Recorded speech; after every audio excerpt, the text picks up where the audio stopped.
What's up, everybody? Happy Friday. I'm Stella Chung, and in today's fix, Baldur's Gate 3 has another massive patch, number 3.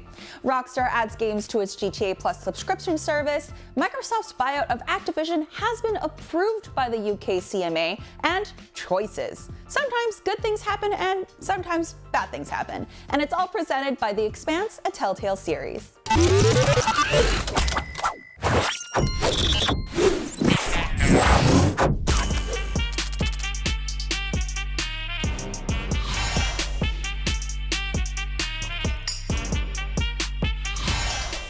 Larian Studios pushed their Patch 3 update live today and brought a lot of quality of life changes and even a full Mac release.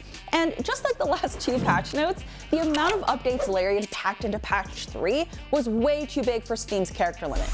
The biggest and best addition in Patch 3 for me is that we can finally change our character's appearance mid-game. With this new update, there's a magic mirror in your camp that you can gaze into to change your look. You can change your appearance however many times you want, but you cannot change your race or subrace and body type. Origin characters and full illithids cannot use the mirror either. Also, if your appearance changed at all due to some choices you made in the game, those can't be altered either. But if you've hated your face tattoos but didn't want to re-roll the game just to remake a character, you can easily just look into the mirror and change things up. Patch 3 improves performance when you enter the lower city of Baldur's Gate in Act 3.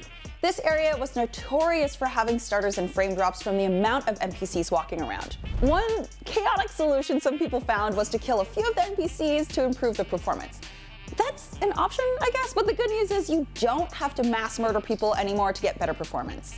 And about that Mac release, now with Patch 3, Larian suggested Mac users fully uninstall the early access version of the game and remove any mods before installing the latest version to minimize potential compatibility issues. The minimum and recommended specs for Mac users have also been updated to include an M1 Pro processor and FSR enabled to run the game at high or ultra settings on a Retina display.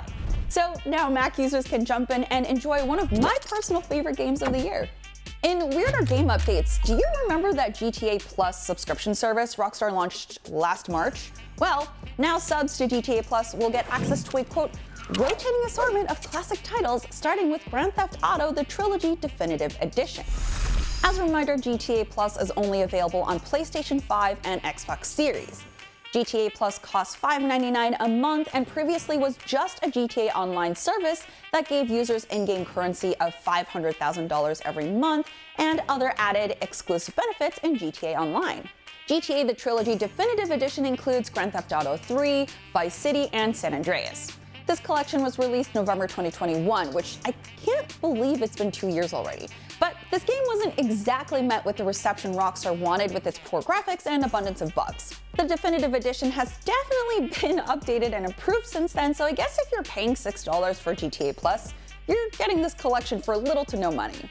Rockstar hasn't specified what other games could be added to GTA's rotating classic titles once the Definitive Edition leaves the service, but I'm hoping they add that really cool table tennis game from the Xbox 360.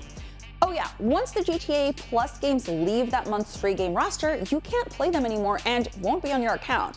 You'll still keep all of your in-game currency and cosmetics from GTA Plus, but just not the games. What games do you think they could add to their subscription service? The Microsoft Activision buyout finally looks like it's coming to a conclusion after the UK's Competition and Markets Authority, or the CMA, approved the acquisition deal. Back in April, the UK CMA denied the deal with concerns over the monopoly Microsoft could have over the cloud gaming market. Microsoft fired back by forming an agreement with Sony to have Activision games on PlayStation for a decade and got approval from the European Commission. Following that, Microsoft submitted a new deal review selling off Activision's cloud gaming rights to Ubisoft and allowing them to freely port cloud versions of Activision Blizzard games to any platform. This brings us to today, where the CMA said the new deal addressed their previous concerns and opens the door to being cleared. Microsoft has an October 18th deadline to deliver the buyout, which is not that far away. Microsoft President Brad Smith commented, "We are encouraged by this positive development in the CMA's review process.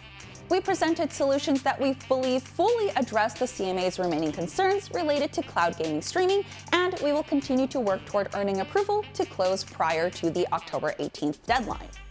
Activision Blizzard boss Bobby Kotick sent an email to employees discussing the CMA's approval and said, "This is a significant milestone for the merger and a testament to our solutions-oriented work with regulators. I remain optimistic as we continue the journey forward toward completion and am very grateful to each of you for your dedication and focus throughout this process." I guess we'll get our next big update October 18th on whether or not this deal will actually go through. The Expanse, a Telltale series, continues the time-honored tradition of player choices and the consequences of those choices, but with a twist. Sure, you can talk to somebody, they'll remember key details about the conversation that come back at you later. Throw a punch or don't. Make choices where people have to sacrifice life or limb, literally. There's no greater example of player agency than the big set-piece moments that will drastically alter the course of events during your time aboard the Artemis. More than that, what you find while exploring the belt, whether it's information on a computer or an item left on a space wreck, opens additional choices and ways your story can go off the rails. Just make sure that you don't wind up on the wrong side of an airlock. Make your choice today. All 5 episodes of The Expanse, a Telltale series, are available now on Xbox, PS5, and the Epic Game Store. How far are you in Baldur's Gate? I really just started Act 3 and I really don't want my Drow Elf's journey to end, but there's so many games to play right now. Let me know what you've been playing. Now that you're all caught up on the news, check out our IGN First on how Remedy made Alan Wake 2's dual protagonist experience. I'm Stella Chung. I hope you have a fantastic weekend. Keep on gaming, and I'll see you next time.